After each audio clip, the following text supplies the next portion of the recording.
The Truth Commission in South Africa has received huge support from all sorts of people all over the world for reasons they can't quite fully understand. In some cases, it's the purely confessional.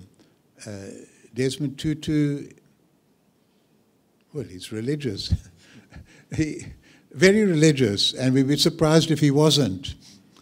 I happen to be secular, and very secular, and yet we are like brothers together. He'll be an older brother, and we have a huge rapport with each other because he expresses things in religious, spiritual language and formulations that I'll express to be very much the same things, but not believing that I might go to heaven or not go to heaven after I die.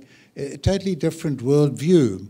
But the ethical and spiritual, if you like, core is very similar. He speaks a lot about forgiveness. People ask me, how did I manage to forgive Henry? I didn't forgive Henry. Henry didn't say, I'm sorry I blew off your arm. How can you do that? I would have felt awkward. He said, I'm going to the Truth Commission. He's part of that process of transforming the country. And to me, that's part of the answer to the question put to me about the skepticism that comes mainly from our friends in the human rights community. Thou shalt go to jail is seen as justice, and justice is equated with sending people to jail or sometimes even hanging them or taking away money from them. And our notion of justice is, to my mind, far more profound. It's restorative justice, which helps people to re-enter the community whose norms and standards they violated. And that's something very strong in African culture and tradition. The theme of Ubuntu, I am a person because you're a person. I can't separate my humanity from acknowledging your humanity. And we apply it even in our legal decisions in some cases. For example, in defamation cases, my colleague Yvonne Mokgoro and I pushed, and now the court has accepted, that you don't look for how much money has to be paid, you look for apology, so that the people come closer together and you restore the dignity by re-establishing connections between people rather than by segregating the person who's violated from the society. And to the extent that we have managed to get constitutionalism embedded in South Africa, a constitutional court that's playing a powerful role in our society and frequently ruling against government.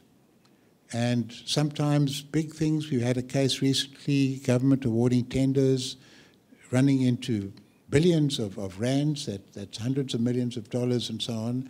And the court takes its decision on the law without fear or favor, and it gives confidence to the people. To our mind, that is more important in terms of restoring a sense of justice, the application of justice in our society, than if we'd sent Henry to jail.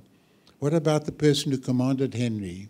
What about the political officials who were in charge who didn't know what Henry was doing?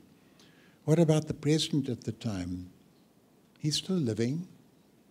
We feel better in South Africa. The President de Klerk is still living and criticizing the government than if he'd been sent to jail for not doing enough to stop the violence that happened even while he was in office in the late period.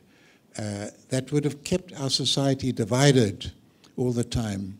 And so the restorative justice notions, to our mind, enlarge the concept of justice. We're not trying to destroy the notion of justice. We're trying to give extra dimensions to the concept of justice. It's very country-specific. It's very moment-specific.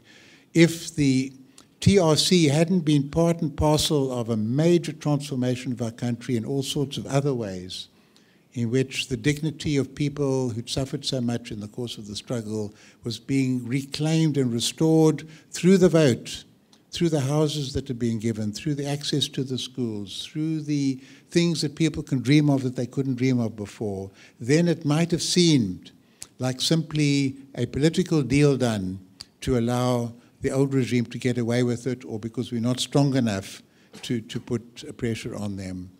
I'll just conclude with this. When people contrast our situation with,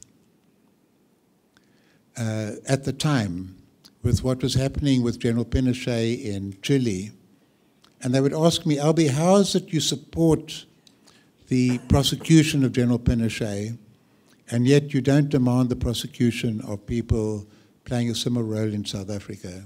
And I had to think about it. And sometimes your intuitions are good guides, because your intuitions are based on a lifetime of experience and thinking and thought. It's not just personal. It's not just because I want South Africa to find an easy way out. And then my intuition said, yes, in South Africa that was the right way to go, and no, in Chile it wasn't the right way to go. And then I start interrogating my intuitions, maybe a bit like Gandhi, with the experiential truth. And I'm thinking, Pinochet gave himself amnesty. In our case, amnesty was agreed to by the liberation movement, partly to deal with our own problems. We didn't want to come into the new society with secrets. We had violated our own principles and norms, and we wanted a mechanism to deal with that. But also we wanted to move our country forward. We didn't want democracy to be associated with chaos, with destruction, with rancor. And that was Mandela's great role. He was steady at the helm while we were transforming, integrating armies, tearing down the apartheid signs, reshaping our country very, very dramatically. And yet the water came out of the taps and the electricity ran and the buses were running. It was important to keep those things going. So that was number one. Pinochet gave himself amnesty. Number two, it was a blanket amnesty. Boom, everybody, all the things that happened, wiped out. When you do that, then you meet completely with the point that the questioner was asking. You're wiping it out. And the opposition in Chile had no option at that stage. To get to elections, to be able to function freely, they had to agree to that. General amnesty. In our case, you had to come forward, one by one, to acknowledge what you'd done. That's huge. And it wasn't pain-free. It wasn't pain-free. I would imagine people coming home at night and the children looking up, Daddy, is that what you were doing? In a perverse way, even maybe some wife saying, it's a very, very perverse thought, and I thought you were having an affair and you were only torturing somebody.